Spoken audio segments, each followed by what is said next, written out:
Blue Beetle. All right, Blue Beetle. All right, now that somber moment's up out of the way. Dude, what have you heard recently about Blue Beetle before I go on my semi-diatribe that's actually not really a diatribe? Well, Anything picking up in the news for you? Well, if you check down in the crawl there, you can see that it was the #1 movie at the box office this weekend. Mm-hmm. I mean, it is going up against a 5-week Barbie and a 5-week Oppenheimer. So let's pump the brakes, people that are celebrating. But it still outdid them this weekend. Yeah. I believe they won it by like a 3 million. I think 3 million put them over the top. Yeah. And they were in less theaters than Barbie and Oppenheimer as well to do that. So there is something to be said about it. But yeah, I just heard that it dethroned them at the top of the box office and nothing else. Okay. What is your take on you actually getting out to see that? Is this now squarely a wait and see HBO Max situation for you, or is this like a, if you're bored someday after work in the middle of the week, would you check it out on like a matinee day or like a discount Tuesday day? No, like no dice. I might, like you said, if with the movie pass and I just don't want the stuff to expire, I might go check it out. But yeah, waiting for it to come out on Disney or the Max, HBO Max, whatever it's called these days. Probably we're gonna wait for that, but who knows? I might go out to a theater and check it out. Because if you also look down in the crawl, you'll see that movies are coming out, and there's just not that many coming out this month that would register going to see. Yeah, I think we got all the big ones out of the way for the what's considered the summer season. I think this is probably the tail end of that. I saw a funny thing on Blue Beetle yesterday. It was some kid's TikTok that got reposted to Instagram and Facebook or whatever.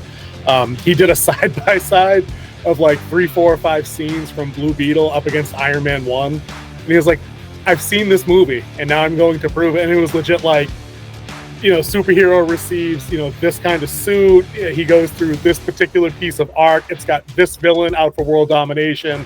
It's got this particular love interest that's close to him. It's got this particular. It was funny. It was hilarious. It was like 30 seconds, but it was like a 1, 2, 3, 4. He just showed him like, dude, I did see that movie, and it was better when it was Iron Man. But anyway, I'm done dumping on Blue Beetle because I'm not going to kick it while it's down, and I'll tell you why.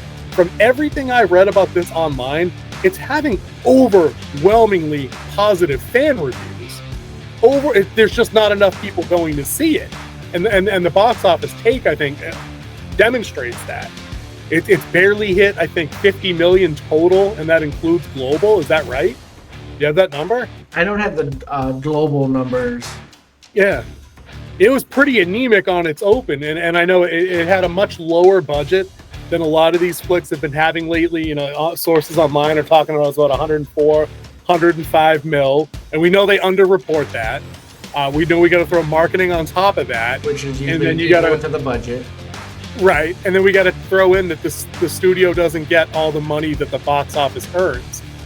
And the reason I bring that up is because we have talk out of the director and the studio heads and everything that say sequels to this movie depend on its profitability, which is a fairly common no-brainer for most of us. But there's no chance this gets a sequel, right? Like, what kind of DVD sales or direct-to-digital sales does this have to pull in to make this movie profitable? Like, it's dug a hole Mount Everest size deep.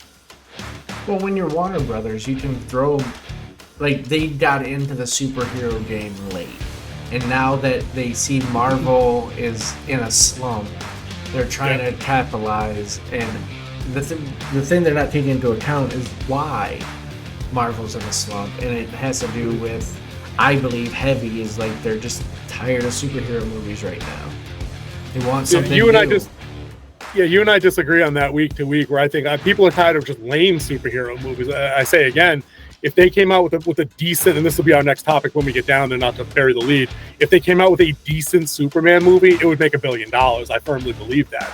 But I think it's hilarious that the spin machine for this movie, they held it, they sat on it, they released it, it underperformed, and you got them out there making excuses from everything from, it was the hurricane out there in California that toppled this movie's profitability at the box office. And I'm like, well, that didn't keep major markets in Brazil, Mexico, and Europe from going out to see this movie. So no, it's not that. And then they're not. I haven't seen anybody specifically play the typical racism card that says the wrong people didn't get out to see this movie, so it's a reflection of people not wanting to see Latino superheroes. I've actually seen the reverse. I've seen people blaming the Latino population, saying you guys had to go out to get to see this movie because it is going to limit our visibility and our representation going forward. And I'm like, no, it wouldn't, because if next year you came out with a different movie with a Latino lead and it was good, people would go. Like, our track record suggests that when movies are good, when they resonate with a base, whether it be Super Mario Brothers, Maverick, or Barbie, people will give you their money. And I just see this movie as being one colossal failure from top to bottom in what their expectations were, on top of what they were going to do marketing wise to get it out in front of us. But I'm going to end the topic, unless you have other thoughts, on a positive theory. Given its positive word of mouth and people not review bombing it, because I think its figures are holding strong for both critic and audience on all our various sites we check, Metacritic, Rotten Tomatoes, and all the other ones. Is there a chance this movie, because of word of mouth, goes all Sound of Freedom, and in weekend 2 coming up and weekend 3, we see a little bit of a rebound? I mean, I don't think that ever really happens with superhero flicks. But Sound of Freedom rode that effing green wave for weeks. It's still riding it. Well, Sound of Freedom had a great pay-it-forward type campaign going along with it. True. And it was a very emotional type of movie. Once again, resonated. Not in the superhero genre. It was something different, and it also hit on a topic that needed to be expressed. Blue Beetle doesn't hit that. It's a superhero movie. It's a fun, entertaining popcorn movie. But I do see that it could have a better second week, and the reason why I say that is there's not going to be much competition in the box office going forward. There's not another big blockbuster coming out. I think Expendables 4 might be the last big blockbuster of September. It comes out like on the 22nd of September. Yeah. Other than I forgot about that one. Before that, the only thing else that it's going to go up against, other than Gran Turismo this week, and also a movie to all my people back in Augusta, their movie hits theaters, The Hill, nationwide release starting tonight. So that's huge for them, who are all my friends who are in the movie industry who got to work on it, getting a movie nationally released. So hats off to them. Sure. But what I was saying, like, other than Gran Turismo coming out this week, you got The Nun 2, and then you got Expendables 4. That's it from here to the end of September. So it could, like, with nothing coming out, it could get a resurgence, especially with word of mouth. Word of mouth has a huge marketing that people just never can estimate, like, how powerful it can be or how much it could hurt something. Yeah, I think the building blocks for a positive experience with this movie were there. I mean, I've talked to some folks. I've read comment sections online on various sites. It's Blue Beetle. I've seen it. It's fun. It doesn't lie heavily on a whole lot of politics. It leans more into what I guess is it's considered a little tropey or a little stereotypy. A representation of a Mexican family, just the multiple generations in a home. There's some unemployment issues in the movie, but I guess there's a strong-ish father-son connection in the movie, which is nice. We hardly ever get that in this genre in particular. So I mean, that combined with the family values stuff and the positive word of mouth, where people are just being like, no, just go check it out.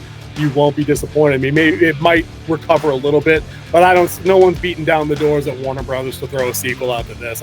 Maybe a team-up movie where he's involved with somebody else, and I don't think it'll be Booster Gold, going on the big screen. Maybe a straight to HBO Max thing to keep the cost down, if that's a thing, or animated. But I just don't think this is going to bear as much momentum going into the DCU as James Gunn might have made it sound. Oh, it's our first movie. I don't think it's going down like that.